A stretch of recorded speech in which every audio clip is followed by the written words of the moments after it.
Hey guys, tonight we're climbing aboard a Viking longship somewhere in the North Atlantic, just as the sun dips below a horizon that seems to stretch forever. The wind's sharp and salty. Your feet are already soaked, and the sky overhead is a murky quilt of cloud and twilight. You can smell wet rope, animal fat, and something faintly metallic, probably your nerves. You're not here for a cozy cruise. You're here to find land across a freezing ocean, and your best chance at survival? A few stars, a gut feeling, and maybe, just maybe, a shiny rock. Spoiler, you probably won't survive this.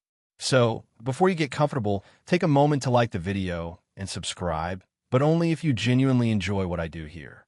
And hey, let me know in the comments where you're listening from and what time it is. I always love seeing how far these little sleep journeys travel. Now, dim the lights. Maybe turn on a fan for that soft background hum, and let's ease into tonight's journey together. The planks beneath you groan with every swell as the ship bobs like a cork in a washing machine. Around you, crewmates grumble in Old Norse, adjusting ropes with hands that haven't been warm since last spring. Your fingers fumble with a wet fur cloak that smells like every bad decision you've ever made, but at least it's dryish. There's no captain shouting orders. No brass compass swinging from a chain.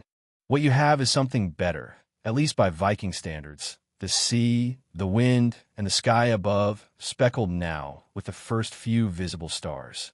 They blink at you, ancient and unmoved, like they've seen thousands of ships, just like this one, packed with wide-eyed hopefuls who maybe didn't think this all the way through. Your breath fogs as you glance upward. The North Star, Polaris, sits like a pin in the night, steadfast and smug. The Vikings knew it well. To them, it wasn't just a pretty light. It was a fixed point, a celestial anchor hanging right above true north. Conveniently smug, yes, but also incredibly useful when you're trying not to die at sea. They called it Liarsjarna, the leading star. If you could find it, you could find north. And if you could find north, you could imagine where home might be. That is, assuming you knew how to read the rest of the sky too.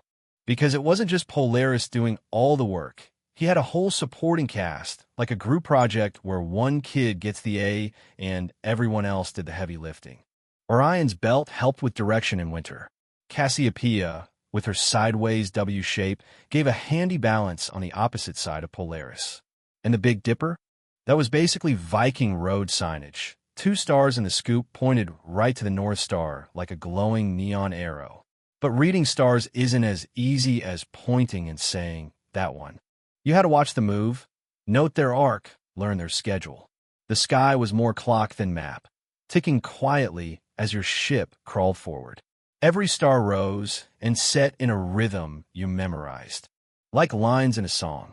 If you got it wrong, you weren't just late, you were probably drifting toward Greenland by accident. Again, the boat shudders slightly as a wave smacks the bow, spraying your face with brine and snapping you out of your constellation daydream. You wipe your eyes with a sleeve already soaked with sea mist and try to focus. Imagine trying to teach this navigation method to someone today. Okay, first you stare at the stars every night for years. Then you memorize when each one shows up and where it rises. Also, don't die of scurvy. Simple stuff. And yet, for Vikings, this was just how it worked.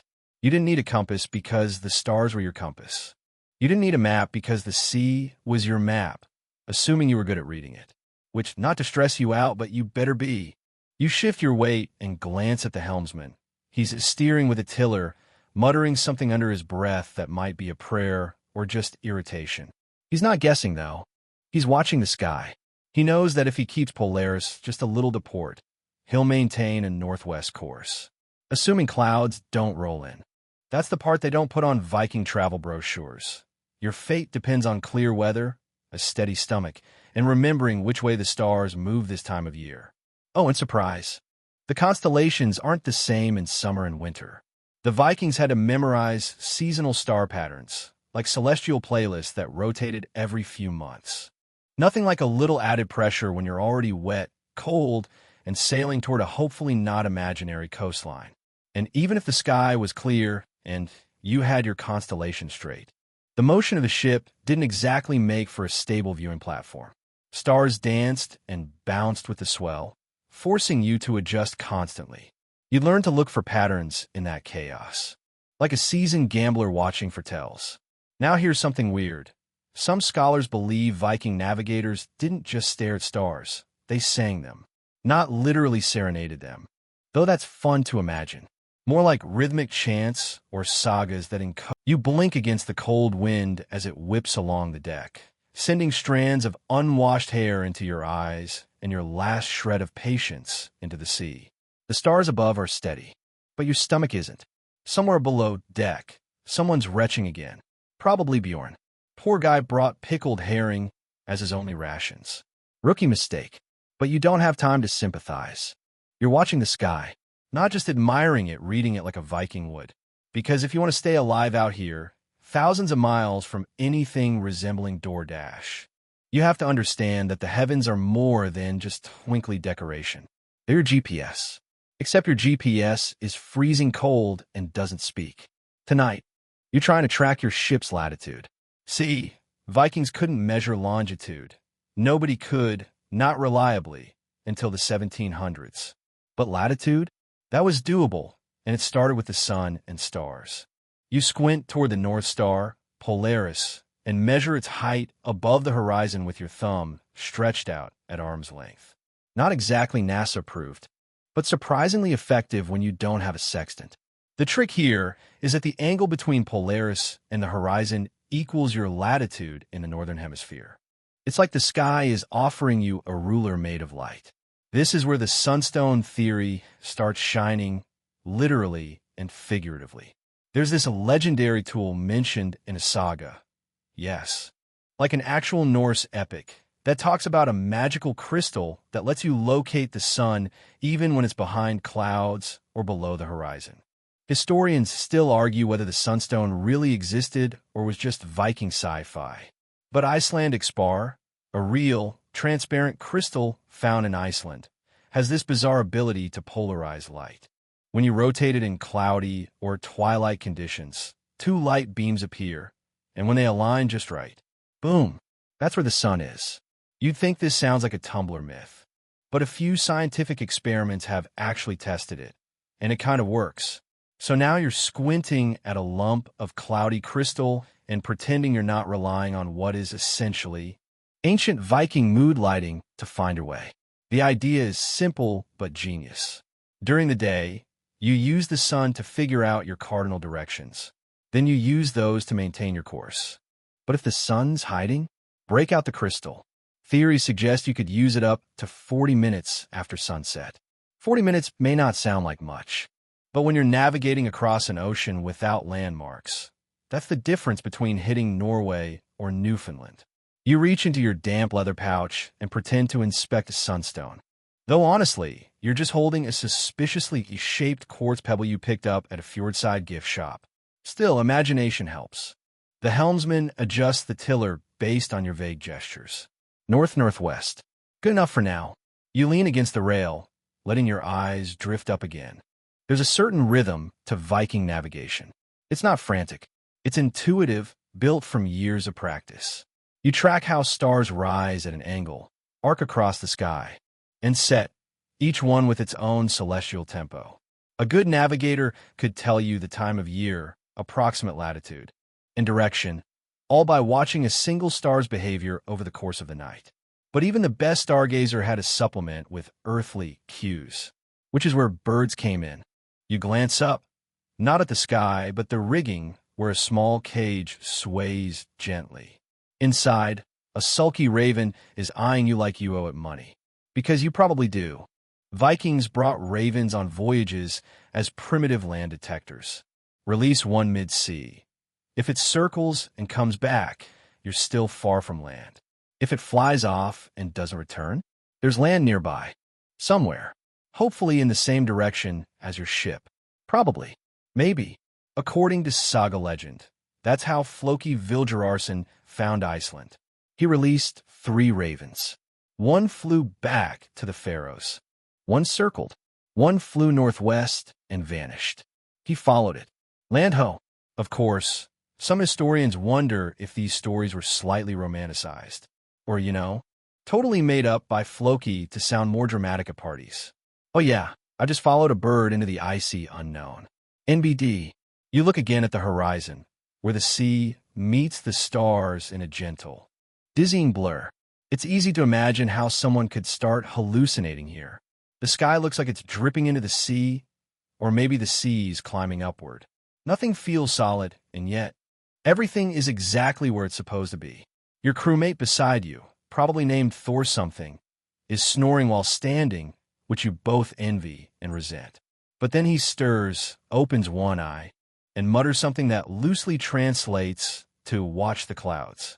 You follow his gaze. Clouds are the enemy of stargazers. They steal your navigation tools and replace them with damp existential panic. But not all clouds are equal. Vikings learned to read their patterns. High wisps mean good weather, thick low ones mean storms, and certain shapes can hint at coastal proximity. A bank of seagull-colored mist ahead might mean you're approaching land, or it might just be your eyes playing tricks after 12 hours of staring into a cosmic screensaver. You shift again, your back aching from the endless sway. You think about the countless sailors before you who made this same journey, star after star, crystal after crystal, raven after raven. It's not glamorous. It's barely comprehensible. The stars don't wait for you. They shift minute by minute, season by season, dragging time along behind them like a heavy cloak. And you, wool-wrapped and wave-weary, have to keep up or drift off course into oblivion. And tonight, you're relying on something deceptively simple, the star paths. Every Viking kid, every kid likely to grow up sailing and not, say, making spoons or getting stomped on by a goat, will be taught the paths certain stars take across the sky. Think of it like a sleepy cosmic train schedule. If you know when and where a star rises, arcs, and sets, you can sail along that path like rails of light guiding your boat through the open sea. So, now you're watching, not just Polaris, that overachiever stays basically put, but the lesser stars, the ones that rise in the east and set in the west in graceful, seasonal arcs. In summer, you might track Vega or Deneb. In winter, maybe Rigel or Sirius. These stars don't just show up randomly. They follow rules. And if you memorize enough of them, you can steer your ship in a relatively straight line with zero land in sight. Still, the system isn't flawless. Historians still argue whether these star path techniques were truly formalized or just intuition passed down with a lot of squinting and storytelling. But the concept, using the sky like a grid, is too clever not to have some truth in it. To help with all this, you might have had a star chart. Well, sort of. Viking sailors may have carved notch sticks to map star paths. There's a mysterious artifact called the sigla, a wooden stick marked with symbols that some believe might represent seasonal star guides. Of course, other historians say it's a glorified calendar or a prank someone buried to confuse archaeologists. Either way, you can imagine gripping one in your hand, turning it like a fidget spinner of fate as you look up at the midnight sprawl above you. Right now, though, clouds are swallowing your stars like a lazy sea monster, and you've got a decision to make. Do you hold course and trust your instincts, or your last glimpse of the stars? Or do you hedge, veer slightly, and risk missing your destination entirely? It's a low-stakes kind of dread that builds slowly over the hours, like the awareness that you maybe shouldn't have eaten that questionable dried fish from the bottom of your pouch. Too late now. So, you rely on another tool in the Viking navigator's mental toolkit, the swell. Ocean swells roll in patterns. If you know what you're looking for, and you're not already asleep on your feet, you can feel them under the hull and use them like a compass. Swells that come from the same direction as prevailing winds? That's helpful. Swells that cross each other in chaotic angles? Less helpful. More like Neptune's version of a practical joke. You sit down, carefully, because wet wood and numb legs are not friends, and run your hand along the deck. Feel that? The rhythm, the tempo? It's like learning a song by listening to its bass line underwater. And once you know the rhythm, you can keep time even when the stars vanish. Which is useful because, the clouds are here to stay. Still, all is not lost. You reach for another trick: color. Not the boat or the sky, the sea. During certain times of day, the water's color can change with depth, plankton, and sediment. Viking sailors used these subtle shades of green, blue, and gray to estimate whether they were near land or deep in the open sea. You'd probably be terrible at this, but the old helmsman, he swears he can see when you're approaching Iceland just by the hue of the water. It's probably nonsense. Or, well, he's a nautical savant. 50-50. And then there's smell. No, seriously. The sea changes scent depending on your distance from land. It could be saltier, earthier, even slightly fishier. Some sailors claimed they could smell the Faroe Islands before they saw them. Again, modern scholars go back and forth on this, especially when their noses are stuffed from a week of archives. But if you're living and breathing the sea every day, who's to say you wouldn't notice the difference? Of course, it helps if your sinuses aren't frozen solid by the Arctic air. You sniff cautiously, nothing but cold and regret. But hey, at least the crew hasn't started gnawing on each other yet. Another fringe theory you've heard passed around involves whales. Supposedly, Norse sailors used the migration patterns of whales or even followed pods toward land. Sounds kind of dreamy, right? Whales as your gentle, blubbery guides across the sea. But it's unclear whether this was practice or poetic fantasy. Historians still argue whether Vikings had enough knowledge of marine biology or were just very optimistic when anything vaguely whale-shaped swam by. Still, you like the image, your ship gliding alongside a pod of giants, exhaling mist into the frosty sky, singing songs only they understand. Someone bumps you, and you realize you've been sitting still too long.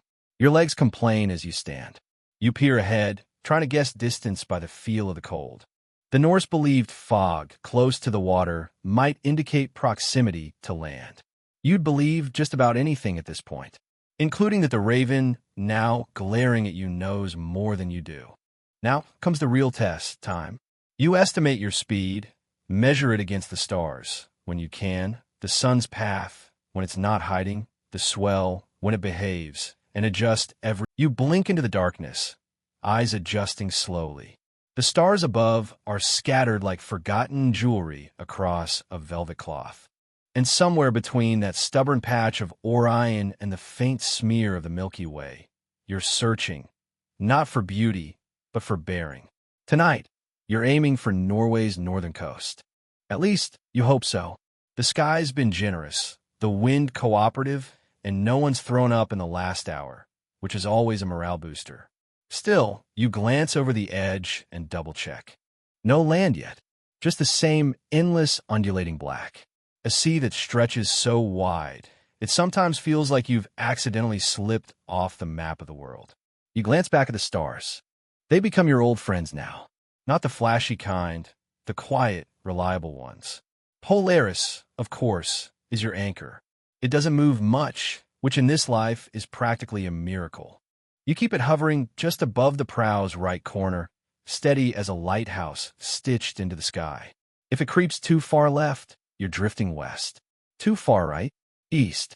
It's a bit like steering a grocery cart using only the sound of its one good wheel. Doable, but it takes practice. But Polaris can only tell you so much. So, you add layers to your sky-based skill set, like the sun's position at noon, or, in summer, its frustrating refusal to set at all. That's right. Welcome to the Viking world, where midnight sometimes looks suspiciously like noon if you head far enough north. During those long Scandinavian summers, the sun hangs just above the horizon all night like a lazy watchman who never clocks out. Vikings used this extended twilight to their advantage. Travel longer, see farther, sleep less. The downsides? A fried circadian rhythm and the uncanny sensation that time has stopped moving. But hey, at least you can see your hand in front of your face. And speaking of seeing things, there's a trick passed down among the more eccentric sailors. You stare at the stars, but not at them. Look slightly off to the side. This, apparently, uses the rod cells in your eyes, those sensitive to low-light champions of night vision. It sounds like mysticism, but it's biological. Try it. Pick a star, then shift your gaze just a hair. Boom, brighter. Weird, huh? Fringe fact?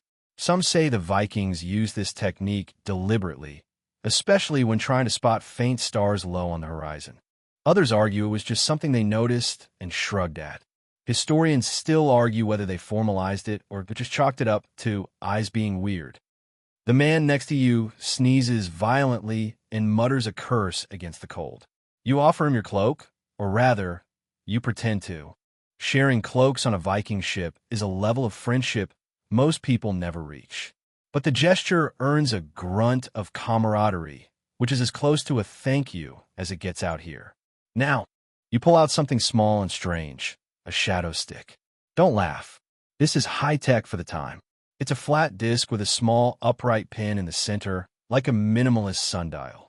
You've scratched a few lines on it. North, east, west, and a line showing where the shadow should fall at true noon. In ideal conditions, it helps you orient even when the clouds are being moody.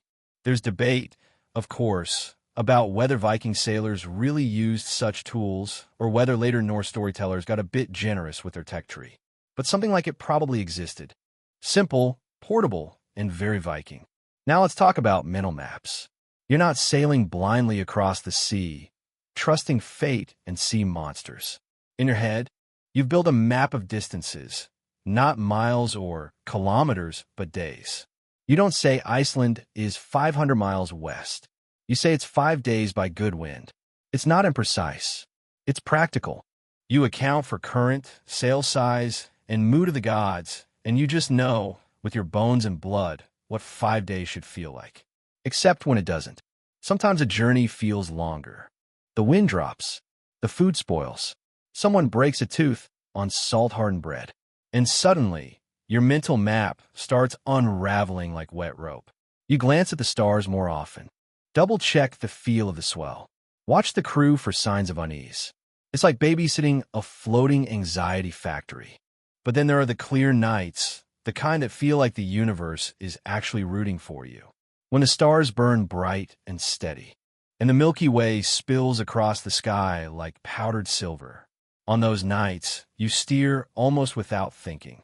You become part of the ocean, part of the wind. You're not navigating. You're belonging. And yes, even Viking navigators got poetic sometimes. Don't let the axes and face tattoos fool you. Here's a quirky tidbit for you. Some navigators named the stars after their own family members. Not official names, more like nicknames. That bright one over the mast? Grandpa's tooth. The one by the sail line? Sven's regret. Probably because Sven once fell asleep at the tiller and got you lost for 2 whole days.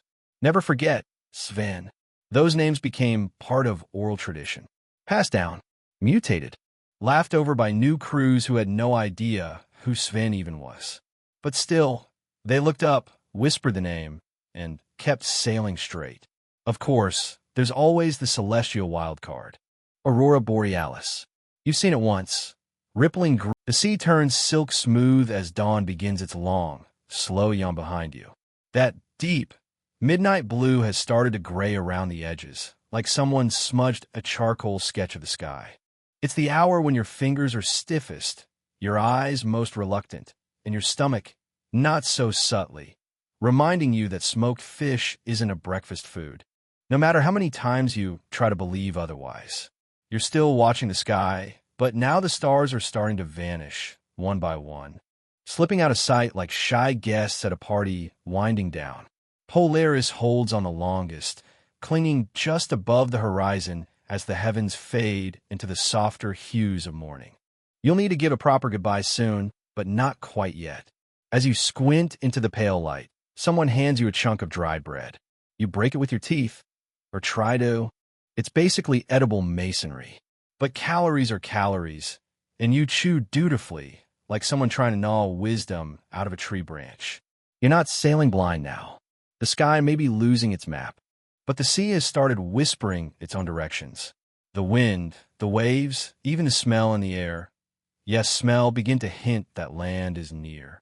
If you sniff deeply and pretend you have the nose of a wolfhound, there's a trace of pine. Or maybe that's just mold on the sail. Either way, you hope it's pine.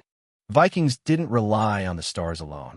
Once they got close to shore, they read the sea like a book, and you're learning to do the same. The color of the water, for instance. If it shifts from inky black to a lighter greenish blue, that often means shallower depths. Sandbanks, maybe kelp fields, a sign that land can't be far behind. There's even a technique for listening to the surf. You tilt your head just right and catch the echo of distant waves bouncing off unseen coasts. It's a subtle skill, honed by years of being slightly wet and perpetually cold. And it works sometimes. Historians still argue whether Viking navigators truly heard land this way, or whether it's a romantic invention from later sagas meant to make them sound more mystical and less like damp, grumpy men on wooden rafts. But standing here now, with your ears pricked like a hunting hound, you're willing to believe it. Someone points toward a faint smudge on the horizon. Land? Or cloud? Or wishful thinking? Hard to say, but it's enough to get the crew murmuring, adjusting lines, preparing for the possibility that today's voyage might end with solid ground underfoot. And just when you think your day couldn't get any stranger, someone hauls out a pair of ravens. Yes, actual birds. In a basket. They've been hidden under a cloak, squawking indignantly for the last few hours. This, believe it or not, is an ancient Norse trick. You release a raven mid-voyage. If it circles and returns, no land nearby. If it flies off in a straight line and doesn't come back, bingo, land in that direction. Unless it just really hates you, in which case you've lost a bird in your pride. You watch as one is loosed. It flaps upward, momentarily disoriented by the sudden sunlight and freedom. Then, with a few lazy circles, it drifts off westward, straight and sure. A ripple of excitement passes through the crew. That was no random arc. That bird has a destination. You adjust your heading accordingly, leaning into the new course as if the bird itself had whispered it into your ear. There's a legend, of course, about how Odin gave this trick to seafarers, whispering it through his ravens hug in and mun in, thought and memory. One carried knowledge of the world, the other, remembrance of where you'd come from. Together, they offered both direction and meaning. And let's be honest, when you're in the middle of an endless sea, meaning is sometimes even more precious than direction. Quirky fact time. Some navigators believed that certain seabirds would only fly inland, never across open ocean. They even tracked which birds nested where and used that to guess proximity to specific coasts. Imagine memorizing gull behavior just to avoid smashing your boat on some rocks. Vikings were bird watchers before it was cool, and sometimes the sea itself was the map. You scanned the swell, long, slow waves moving in a steady rhythm. That's ocean-born from deep waters. But if they start chopping shorter, angling slightly, that could be a sign of underwater ridges or even a nearby island disrupting the current. A trained eye, like yours, isn't looking at the waves, but through them, reading the language of hidden terrain. There's a sailor's tale about an old navigator who could tell you the nearest island by tasting the sea foam. Apparently, he'd dip 2 fingers in, slurp it, nod sagely, and declare, 3 hours to the Faroes. Was he full of it? Maybe. But the story stuck, and now every boat has someone who tries it. You've tried. It tastes like regret. The sun's climbed higher now, chasing away what little chill was left in your cloak. The sea looks flatter, calmer, like it's trying to lull you into forgetting that it spent the night trying to kill you. Land is definitely ahead now. A faint line, greenish-gray, barely more than a smudge, but real. You adjust the sail, call out the heading. The keel bites into shallows with a gentle scrape, and the ship finally drifts to a sighing halt, as if it, too, is grateful to be done pretending the sea is a nice place. You disembark with knees that feel like they've been twisted into soft ropes, every joint aching like an old oak in winter. Sand crunches underfoot, damp and cold, and the air smells of salt. Wet stone and, oh yes, something very unromantic, sealed down. Welcome ashore. You're not quite sure where you are yet. The trees lining the shore look familiar, but not quite right. You squint toward the hills.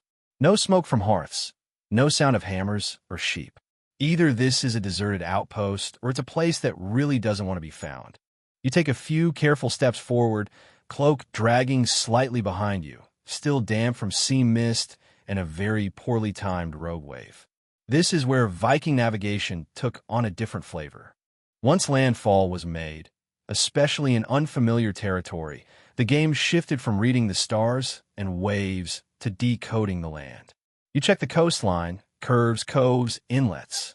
Each had its own nickname passed down orally, like Seal's Tooth Bay or the Biting Shore. You're not sure which this is yet, but the air has a slightly hostile edge to it. So you bet on the latter. Historians still argue whether Viking navigators mapped these shores with drawn charts or relied entirely on spoken memory. No definitive maps survive from the era, and sagas are maddeningly vague. "We sailed for some time and saw land" is a common entry, which is the navigational equivalent of saying, "I took a left somewhere after lunch and ended up in France." So instead of paper maps, Vikings stored their geography in headspace. Mental charts. You've memorized not just stars and wave directions, but landscape features, where cliffs mark safe harbors, where currents rip too strong to land, which beach is firm enough to pull a heavy ship ashore. Your brain has become a Google Earth made of sighs, grunts, and shared stories around a smoky hearth. The quirk here? Some navigators, especially those more inland-raised, relied on rhymes to remember these coastal quirks. Think sea shanty meets travel guide. Turn at the fjord where the whale bones gleam, then sail where the spruce drinks the sunbeam. Ridiculous? Yes. But you try remembering south-southeast for 3 nautical miles when you've had nothing but dried herring and questionable mead. You spot a rocky outcrop shaped a bit like a dragon's snout. Common enough imagery in Viking tales. It could be the marker you've been waiting for. The cliffs behind it slope downward, just as you recall from the oral description passed on from your father's crewmate, who heard it from his cousin, who probably made it up while drunk, but still, that's the closest thing you have to GPS.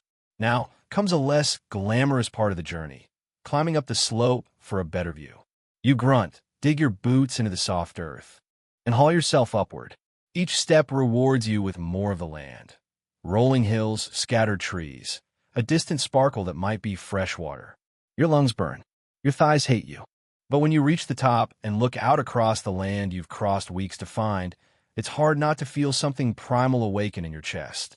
And then it promptly trips over a rock, because you're still not sure where the heck you are.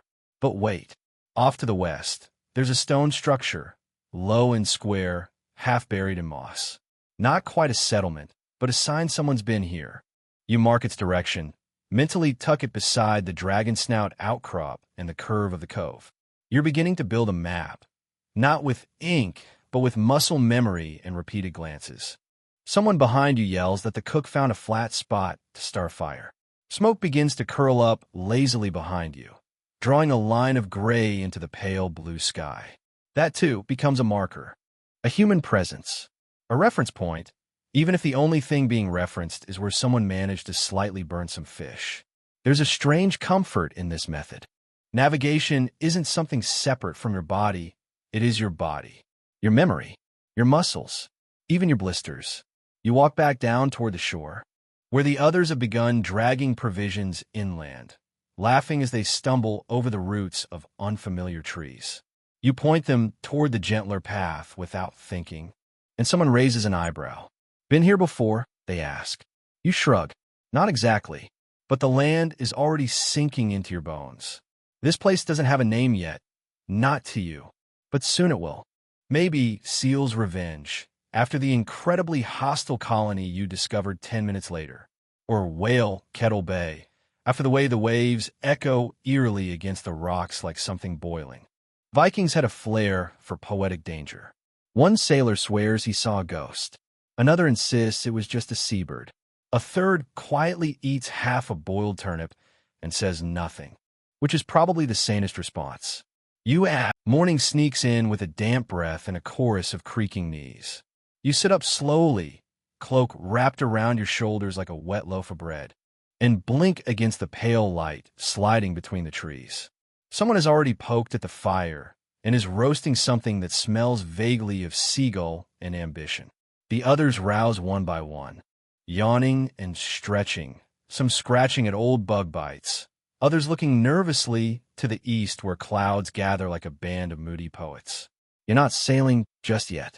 Today is for recalibration, mental and nautical. The Viking navigation method wasn't all celestial drama and gut instincts. Sometimes it involved slow, meticulous cross-checking, rechecking the coastline, re-observing star alignments the next night, comparing oral lore with visual landmarks again and again until a consistent mental grid formed. You could call it pre-modern troubleshooting, or as you quietly mutter into your porridge, trying not to die with style. By mid-morning, you hike alone up the same ridge, testing your internal compass. No tools, no sketches, just you and your memory. The slope feels slightly different now, softer like the night wind smoothed it down. Funny how quickly the brain adjusts. Or lies. Sometimes it's hard to tell. You gaze across the water and catch a glimpse of what sailors later called optical navigation. That shimmer near the horizon might be an island, might be a trick of light. Vikings trained themselves to recognize subtle color changes in the ocean to infer distance. Faint green tinges meant shallows, deeper blue hinted at safe passage. It wasn't a perfect system. Occasionally, what looked like deep blue safe zone turned out to be convenient iceberg storage facility. Historians still argue whether these color codes were universally taught or if they were more of a learn-by-sinking situation. Returning to camp, you find a group crowded around a wooden board. One of the older crewmen is carving rough runes into it. Names, directions, something like a record. It's not a star chart. It's a tally of journeys, a story in slashes and loops. Probably useless in a practical sense, but incredibly important for morale. Vikings weren't just navigators. They were storytellers. And if there's one thing that makes a voyage worth remembering, it's a good lie you can repeat by the hearth. Speaking of lies, remember the whole sunstone thing? Time to revisit that. It's around noon now, and clouds are starting to blot out most of the sky. You pluck the precious crystal from its pouch and lift it up, slowly rotating it. Just a glint there. A band of light cuts across the stone like a shy ghost. You squint, adjust, then nod. That's the sun's direction. At least, you hope so. One wrong call, and you'll end up reenacting the Revenant, minus the budget. Historians still argue whether sunstones were common tools or more of a mythical flourish added by 13th century Icelandic poets with a flair for drama. No confirmed sunstones have been found in archaeological Viking contexts, but that hasn't stopped modern adventurers from trying to navigate with them. Spoiler, it works about 60% of the time, and the rest of the time you blame it on mystical misalignment and hope no one calls you out. In the afternoon, you practice the back-bearing method, one of the more intuitive Viking tricks. It's like playing connect the dots with your own memory. You stare at the landscape behind you and ask, if I had to return here from the open sea, what would I look for? The curve of the cove, that split rock, a line of trees shaped like someone flipped their hair dramatically. You commit it all to memory, because the journey home always starts before you've even left. There's a tradition some skippers follow, naming the wind. You laugh the first time you hear it, thinking it's a joke. But one sailor insists it makes a difference. You treat the wind like a thing with moods, he explains, eyes serious. Some days she's with you. Other days, she's spiteful. But if you call her by name, she listens. You try it once under your breath. Laura. It's silly and weirdly comforting, kind of like naming your GPS, Brenda, and apologizing when you miss a turn. Evening brings stars again, and with them, a sense of assurance. You climb a low outcrop and trace constellations with a finger in the air. Polaris glows, patient and still. The W shape of Cassiopeia leans in like a gossiping neighbor. You recite the old rhythms under your breath. Bear points to north. East comes after spring. The swan dives south at harvest. You didn't invent this. You inherited it, passed down not in scrolls, but in lullabies muttered through chattering teeth on endless voyages. There's debate among historians about whether Viking navigators truly used full star charts or simply memorized key seasonal patterns. Evidence is slim, but what we do know is that many could sail vast distances without sight of land, relying solely on the shifting positions of you wake before the others, not because you're virtuous or especially eager, but because a pine cone has lodged itself under your hip and your back refuses to negotiate. Stretching. You blink into the dawn haze and feel a strange thing settle over you, a gentle clarity, like fog lifting off your thoughts. It's a good day to test the sea again. As the camp stirs, you help repack the supplies, wrapping everything in sailcloth and lashing it into the ship with practice knots. There's a rhythm to it, like folding laundry on a moving treadmill. Someone loses a boot. Another slips on fish slime. Classic Viking morning. Once you push off, the world becomes sky and water again. The coast recedes, dissolving into a smoky blur behind you. You're relying entirely on the stars you memorized last night, and your gut, which, depending on how much dried herring you had, is either a solid compass or an existential threat. The sail snaps open, wind catching like it knows where to go before you do. The steersman squints at the waves and adjusts the rudder. You're supposed to be heading northwest, toward a known trading bay, but the stars are gone now, swallowed by early light. So you do what Vikings often did when their celestial GPS went dark. You watch the birds. Gulls wheel and shriek overhead, their flight lines curving toward an invisible coast. Some Vikings believed that seabirds never flew too far from land, particularly puffins and guillemots. They'd release one from a cage and track its flight. If it darted back toward the boat, congrats. You were still hopelessly adrift. If it beelined in one direction, that was your new path. Historians still argue whether this was an intentional technique or a desperate bird-based guessing game. Either way, it's weirdly poetic. Nature throws you a feathered lifeline. Midday sun hits hard, but the sky remains a wash of uniform gray. No sados, no sunstoneglint. You drift into what sailors call dead reckoning, navigating by estimating speed, time, and direction. It's like trying to solve a math problem using only your knees and vibes. And yet, some manage to sail from Norway to Iceland with nothing more than this, which is either impressive or concerning. You do the math in your head. 2 hours at this speed, slight northward drift, crosswind from the east. You sketch it all mentally like a floating game board. That's your best guess. No Google Maps. No turn-by-turn voice from Brenda. Just you, a little paranoia, and a headache the size of Greenland. You pass a drifting patch of seaweed, then another. The Vikings had a term for ocean currents that clustered debris like this. Hafler. Literally, sea bewilderments. Some believe they marked hidden paths. Others thought they were omens. One tale says a captain once read patterns in floating kelp and claimed to predict births and deaths. You don't go that far, but you do notice how these patches tend to show up before land masses, collecting around submerged shallows. Whether that's coincidence or primitive radar is still debated. Someone offers you dried meat. You decline politely. It smells like regret and shoe leather. You nibble on hard bread instead, the kind that tastes better when you pretend it's a biscuit from a cafe in Paris. The sea stretches forever. The air is still. It feels like you're standing still, even as the ship gently rocks and the horizon shifts, almost imperceptibly. The helmsman calls out a change. You adjust the sail. Someone ties a piece of red wool to the top of the mast. It flutters to the left. That's your wind gauge now. Vikings didn't need fancy instruments.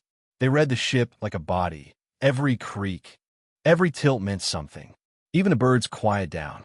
You start humming just to fill the silence. It's the same sea, but it feels different. Emptier.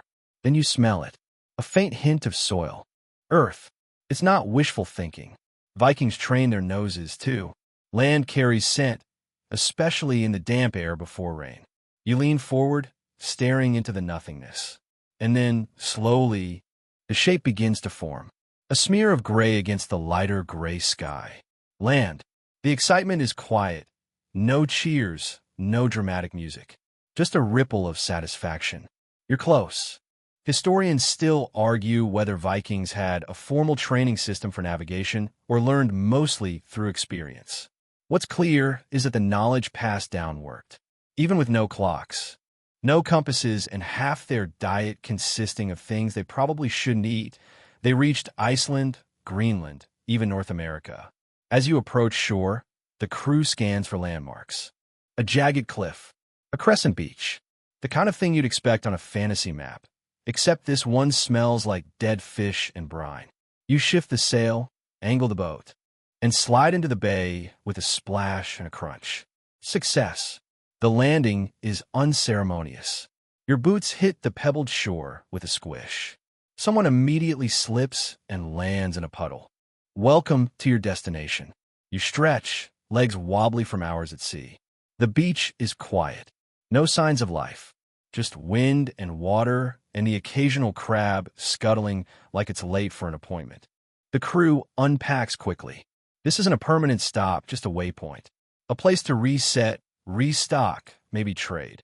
You sit on a boulder and look out at the sea you just crossed. It feels bigger now that it's behind you. One sailor points up at the sky. The clouds are breaking. Stars again, faint but clear in the early dusk. You could just make out Polaris, winking like it knows a secret. You lie back, arms behind your head, and breathe. You did it. You didn't die. You didn't get hopelessly lost. And you only hallucinated twice. Pretty solid by Viking standards. The sky darkens, and with it, the familiar calm returns. Tomorrow, you'll head back out. Different route, different stars. Same strange, beautiful dance. And in your mind, another invisible thread is tied. The next morning, you wake up under a sky so wide and clean it almost feels fake. Just a single, fat cloud drifting like it overslept and showed up to the weather party halfway through. The others are already moving, unloading supplies, sorting bundles, making small repairs. You roll your shoulders and gaze back out at the water. The ship sits peacefully in the cove, bobbing just a little like it's waiting for you. This stop wasn't just a rest. It's also to recalibrate. You and a few others climb a nearby ridge, scanning the horizon with your eyes, and, let's be honest, a bit of hope. There, off to the right, faint smoke. Another camp.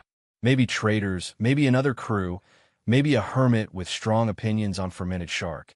Either way, human. And humans mean news, food, or both. The meeting's quick.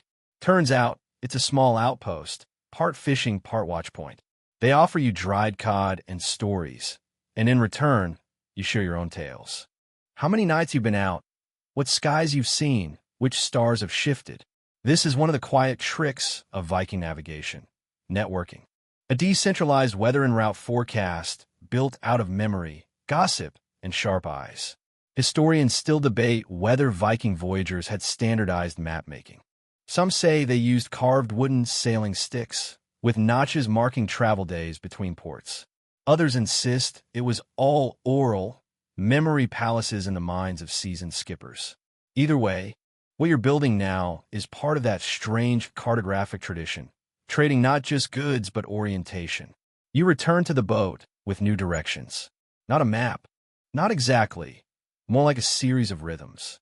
2 days northwest, one night with no stars, then follow the current.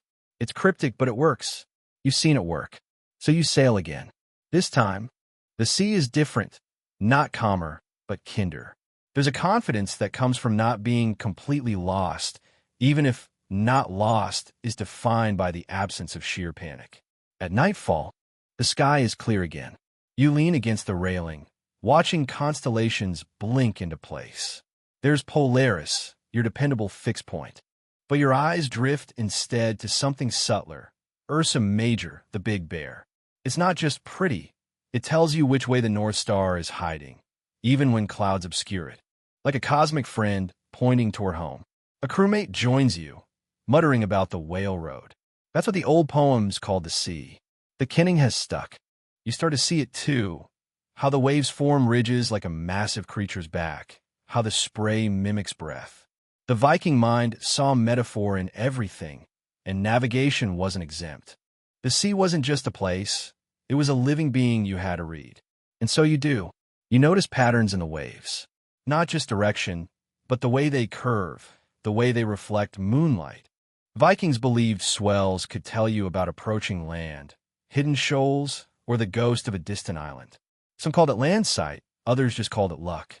Scholars still debate whether it was learned or innate, but it worked often enough that captains swore by it. In the morning, you encounter fog. Thick, cold, woolly. It rolls in fast. Swallowing sound. You can't see the sail. You can't even see the water. The ship might as well be floating in milk. Someone coughs. Someone else drops something. There's a sudden shared silence, a waiting tension, like a hell breath. This is where everything you've practiced gets tested. No stars, no sun, just feel. The helmsman murmurs instructions. Half to you, half to himself. He's counting heartbeats, adjusting course based on memory. Your hands rest on the tiller, nudging gently. You're not guessing. You're calculating in the oldest way possible. Distance through experience. It's surreal. Time stretches. You have no idea if you're moving forward or sideways. No clue how far you've come. Just a strange trust, like walking blindfolded across a frozen lake, hoping it's still solid. Hours pass, or maybe days. Then the fog thins. Like curtains drawing back, the world reappears. Water, horizon, and there stars. You almost cry from the relief. Instead, you just exhale a breath you hadn't realized you were holding since sunrise. There's Orion again, bold and bright. The belt points the way just like it always has. You use it to align the ship, checking it against the wind and waves. Everything agrees. You're on course. Night sailing like this feels like flying. No moon, just starlight. The ship glides as if it's weightless, the sea smooth beneath you. You watch the reflections ripple, stars bouncing on water like tiny candles. You feel a little dizzy, a little enchanted. Someone points out a flash, Aurora Borealis, just a tease of it. Pale green, shimmering across the sky's rim. Vikings once believed these were Valkyries riding into battle or spirits of the dead waving their shields. You just stare in awe. No camera, no filter, just your eyes, catching a once-in-a-lifetime sky show from the deck of a wooden boat in the middle of a freezing sea. You don't speak. No one does. The silence holds for a long moment. Then someone farts, loudly, and the spell is broken. You laugh until your ribs ache. You're drifting again, not in the lost kind of way, but the gentle, rhythmic way, the kind that starts to feel like sleepwalking through the sea. The wind sighs through the sail like it's tired too. The stars, those ancient specks of steady light, are all in their expected places tonight. You don't even have to search anymore. Your eyes just know where to go. You tilt your head and track Polaris. You spent so long aligning with it. You almost feel like it's aligning with you now. It's become more than a point in the sky. It's an anchor for your own sense of direction, even when everything else is spinning. But tonight is different. Tonight, something's missing. There are no birds overhead, no wind shift, no seabed color you can read, just black water and stars, the longship creaking under its own weight. You can't even hear the crew. They're asleep, or pretending to be, each one curled into their cloaks, try to ignore the dread that creeps in when everything familiar disappears. You grip the tiller, feeling the grain of the wood under your palm. There's no backup plan now. No release the raven. No coastline to guess at. The stars are there, but the world beneath them feels hollow. This is the part of Viking sailing sagas that rarely gets romanticized, the total, terrifying silence of not knowing.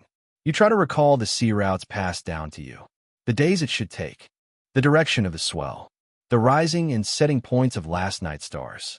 You try to trace them in your head, draw mental constellations between those memories, but something's off. Did you drift too far east? Or did the wind push you farther than expected?